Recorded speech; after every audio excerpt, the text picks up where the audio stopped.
Are you seriously wearing a plain gray sweater to my engagement party, Clara, or are you just here to beg for your old job back? Julian's voice cut through the quiet ambiance of the azure pavilion, sharp and dripping with condescension. Clara did not flinch. She kept her eyes on the digital document glowing on her tablet, taking a slow sip of her sparkling water. The pavilion was an exclusive glass-walled dining room overlooking the city skyline, a place that required months of advance booking. Clara was dressed comfortably in a soft, unbranded cashmere sweater and tailored trousers. Her leather tote bag, worn at the edges but meticulously clean, rested on the chair beside her. Julian stood at the entrance, his tailored velvet suit catching the ambient light. Beside him clung Bella, his new fiancée, wrapped in a glittering, sequined dress that felt entirely too loud for the elegant space. 3 years ago, Julian had pushed Clara out of the logistics startup they had built together, claiming she lacked the sophisticated image needed for international clients. He had always seen her as the quiet clerk in the background, ignoring the fact that she was the one holding their operations together. "I believe you're in the wrong room, Julian," Clara replied, her tone perfectly level. She didn't look up from her screen. "The wrong room," Bella scoffed, stepping forward with a theatrical sigh. "Julian booked the entire top floor for our VIP guests. You're sitting at the head table. The host's stand must have let you wander in by mistake. It's fine. Just pack up your little bag and head down to the public lobby." Clara finally raised her eyes, meeting Julian's arrogant smirk. She didn't feel the sting of betrayal anymore. She only felt a mild irritation at the interruption of her evening. She had booked the Azure Pavilion 6 months ago for a private dinner to celebrate a major acquisition her independent consulting firm had just finalized. "This is an exclusive reservation under my name," Clara murmured, placing her tablet face down on the pristine white tablecloth. "If you booked the top floor, your space is in the grand hall across the corridor. I decided I wanted the pavilion instead." Julian answered smoothly, adjusting his expensive cuffs. "I tipped the concierge to make the switch. So, be a good sport and leave before I have to call security. You always were terrible at reading the room, Clara." Clara did not argue. She simply picked up her phone and drafted a very short, very specific email. "You know, Clara, since you're being stubborn, maybe you should stick around just to see how actual high-level business is conducted," Julian taunted, pulling out a chair for Bella right across from Clara. "Our investors from Europe and Asia are arriving any minute. This isn't like the old days where you just stamped invoices." Julian picked up the leather-bound menu, which was written entirely in traditional French. The restaurant was renowned for its authentic, uncompromising Parisian standards. Julian flipped it open, an arrogant smile playing on his lips. He signaled for a waiter, a young man who hurried over with a notepad. "We'll start with the, escargots de Bourgogne," Julian commanded, his pronunciation heavy and entirely incorrect, mangling the vowels. "And bring us a bottle of the Chateau Margaux, the 2015. None of that cheap stuff. Make sure it's decanted properly." The waiter politely nodded, though a brief flicker of confusion crossed his eyes at Julian's terrible accent. Bella giggled, leaning into Julian's shoulder. "You're so cultured, babe," Bella whispered loud enough for Clara to hear. She cast a pitying look across the table. "Don't feel bad, Clara. Not everyone has the capacity to learn foreign languages. I'm sure Julian can translate the menu for you if you're hungry." Clara rested her hands on her lap. She remembered the early days of their startup, when Julian would take all the credit for closing European deals, entirely unaware that Clara was the one drafting, translating, and negotiating every single French, German, and Spanish contract in the background. He had never bothered to learn. He just liked the sound of his own voice. "I'm quite fine, thank you," Clara replied softly, "though I would recommend checking the vintage on that wine you just ordered. The 2015 pairs poorly with the garlic butter profile of the escargot you attempted to pronounce." Julian's face darkened, a flush of anger creeping up his neck. "Are you lecturing me on French cuisine? You, a glorified secretary who wears flat shoes to a luxury venue?" "I'm stating a culinary fact," Claire answered, her voice calm and devoid of malice. just as it is a fact that this table is legally reserved under my name. Julian slammed the menu onto the table. That's it. Waiter, fetch your general manager immediately. I want this woman removed from my engagement party right now. Within moments, a man in a sharp charcoal suit hurried into the pavilion. It was Mr. Dubois, the newly appointed general manager of the venue. He looked stressed, his eyes darting between Julian's flashy appearance and Clara's understated presence. Is there a problem here, sir? Dubois asked, immediately directing his attention to Julian, whose expensive watch and loud demeanor screamed demanding VIP. Yes, Dubois. There is a massive problem, Julian snapped, crossing his arms. I'm hosting my engagement party here tonight. My international investors are arriving any second, and yet this woman is refusing to vacate my table. I paid good money to upgrade my party to the pavilion. Dubois looked at Clara, offering a tight, apologetic smile. Madame, I must ask you to relocate. Mr. Julian has requested this space for a private event. I can offer you a complimentary dessert in the main dining room downstairs. Clara did not raise her voice. She did not create a scene. She calmly picked up her phone, opened her digital wallet, and slid the device across the table toward Dubois. Mr. Dubois? Clara murmured. I understand you have only been in your position for 2 weeks. However, I suggest you review the reservation confirmation on that screen. Specifically, the booking reference code. Dubois frowned, picking up the phone. His eyes scanned the screen, and his posture instantly stiffened. The reference code on Clara's reservation wasn't a standard dining code. It began with OWN-01, a master override code reserved exclusively for the holding company that owned the property. I apologize, Dubois stammered, the color draining from his face. He looked back at Julian. Sir, I was unaware. The concierge had no authority to promise you this room. This pavilion is held under a master corporate lease. Madame Clara is the rightful holder of this reservation. What? Julian barked, standing up. That's impossible. Look at her. She runs a tiny, failing consulting gig out of a shared office space. I slipped your concierge $500 an hour ago to move us in here. Make her leave. The concierge will be disciplined, but my reservation stands, Clara stated, retrieving her phone. You have your space in the grand hall. Julian, I suggest you return to it before your guests arrive. Before Julian could argue further, the glass doors of the pavilion slid open again, and the atmosphere in the room shifted instantly. 3 men walked into the room, exuding an aura of quiet, intimidating wealth. They were Julian's highly anticipated investors, Mr. Weber from Berlin and Mr. Tanaka and his associate from Tokyo. This was the multi-million-dollar logistics deal Julian had been bragging about on social media for months. Julian's anger instantly evaporated, replaced by a desperate, glowing enthusiasm.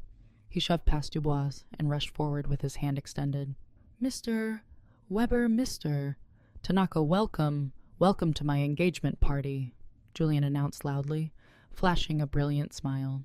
Weber, a tall, stern-looking man, shook Julian's hand briefly, glancing around the tense room. He spoke in heavily accented English. Thank you. Julian, we are early. I see. Where's the translator you promised?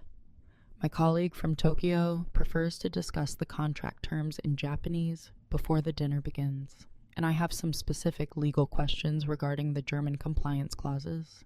Julian's smile faltered for a fraction of a second. Ah, the translator. Yes, he is stuck in traffic. But please, have a seat. We can use a translation app on my phone for now. It's perfectly fine. Tanaka exchanged a brief, unimpressed look with his associate. In high-level international logistics, relying on a phone app for compliance clauses was considered highly unprofessional. They hesitantly sat down at the large table. Bella quickly tried to pour them water, offering a plastic but overly eager smile. Clara remained seated at the far end of the table, silent and observant. She recognized the documents Weber pulled from his briefcase. They were standard cross-border freight contracts, the exact type she used to rewrite for Julian years ago, when he couldn't comprehend the legal jargon. Who is this? Weber asked. gesturing toward Clara with his pen. "Another associate of yours." "No, nobody," Julian answered quickly, waving a hand dismissively. "Just a confused patron the manager was about to escort out. Please, ignore her. Let's look at the contract." Clara did not move. She simply took a sip of her water. Watching Julian attempt to navigate a highly complex international negotiation with nothing but a free app on his phone, she knew exactly how this was going to play out. For the next 10 minutes, the pavilion was filled with the painful sound of Julian's automated phone voice, butchering complex legal terminology. Weber pointed to a specific paragraph on page 4 of the contract. He spoke rapidly in German to Julian, his tone turning increasingly frustrated. Julian frantically typed into his phone, waiting for the translation, then read the English output.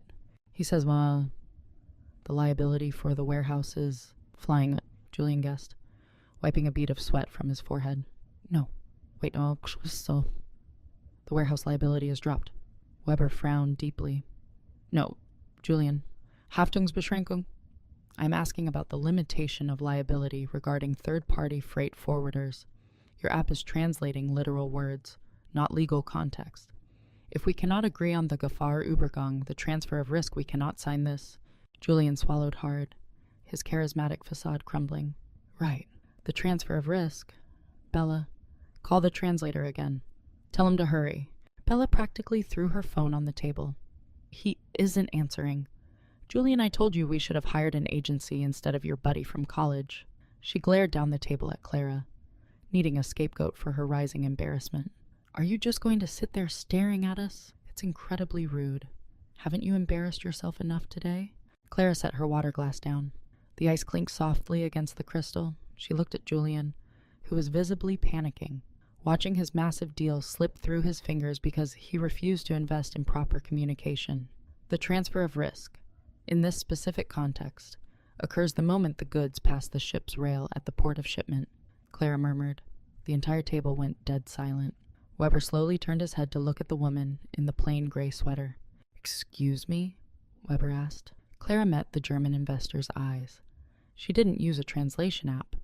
She didn't stumble over her vowels. Clara shifted her posture slightly, leaning forward and speaking directly to Mr.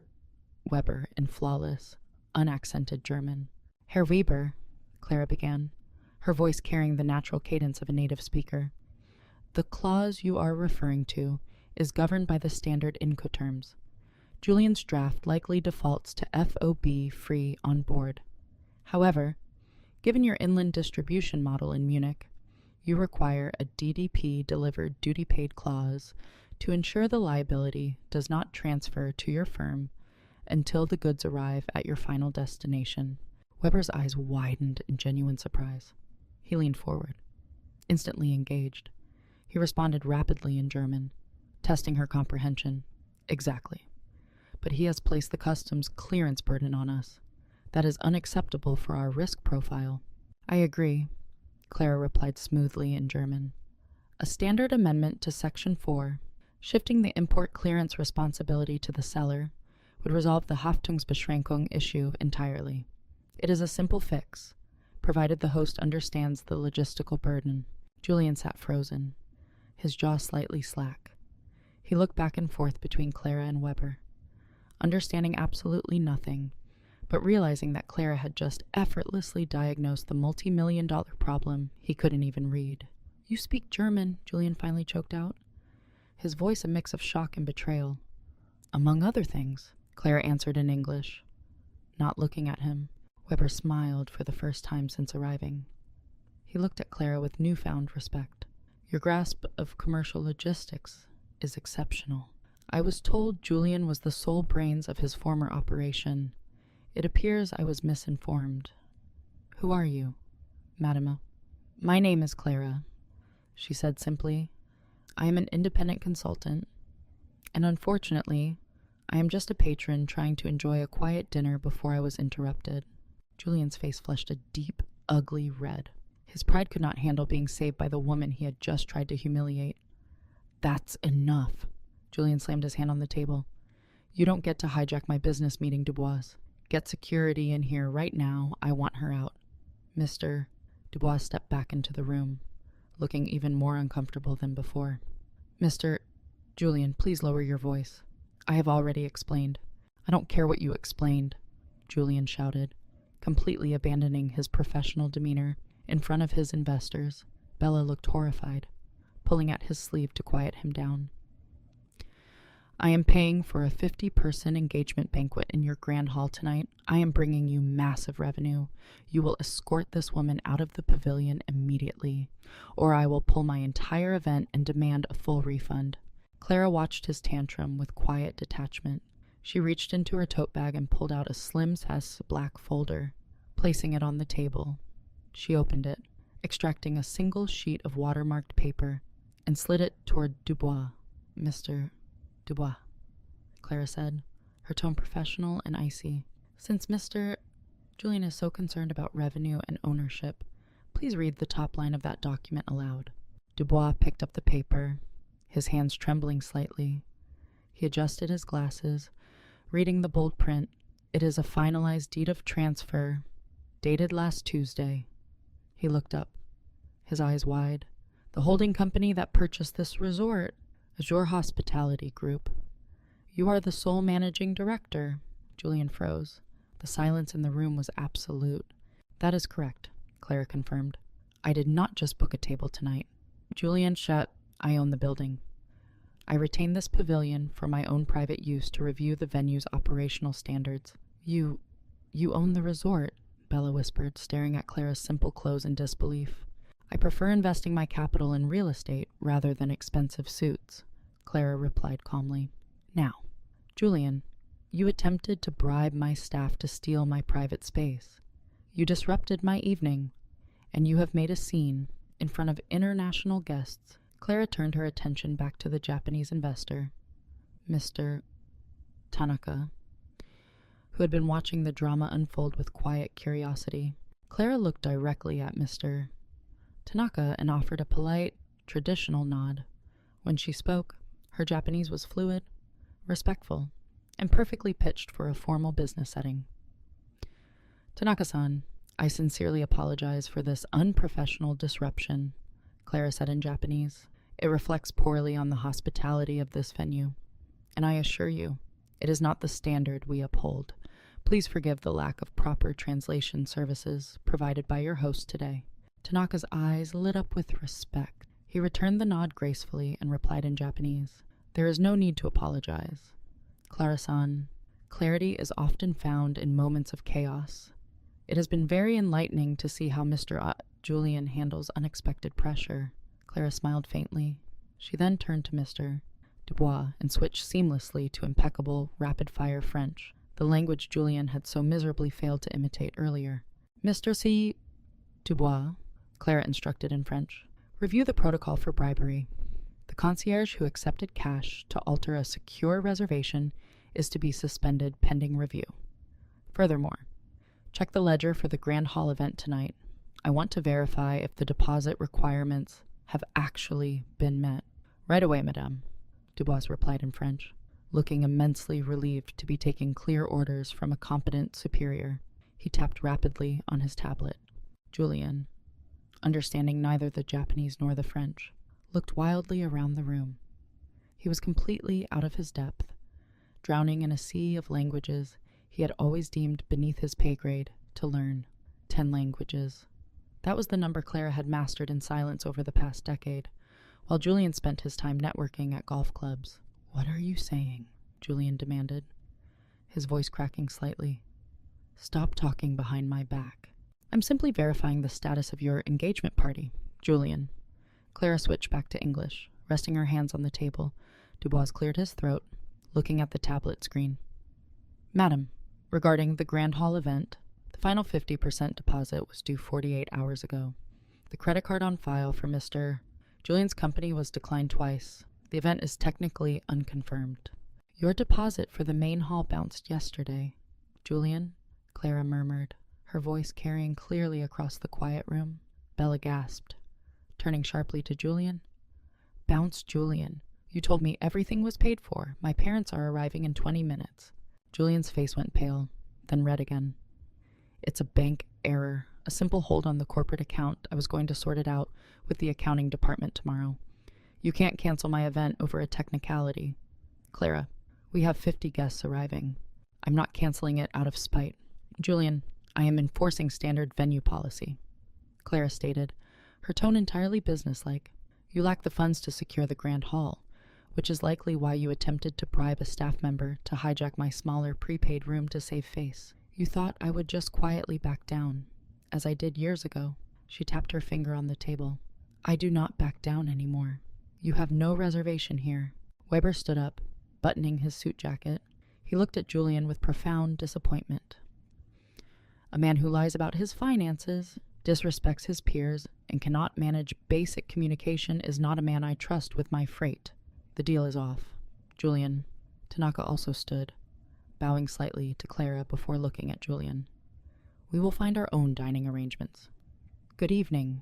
As the investors walked out of the pavilion, taking Julian's multi-million-dollar future with them, Julian slumped into his chair. The bravado was entirely gone. Replaced by a hollow panic, Bella covered her face with her hands, already stepping away from him, realizing the facade of wealth she had married into was crumbling. Mr.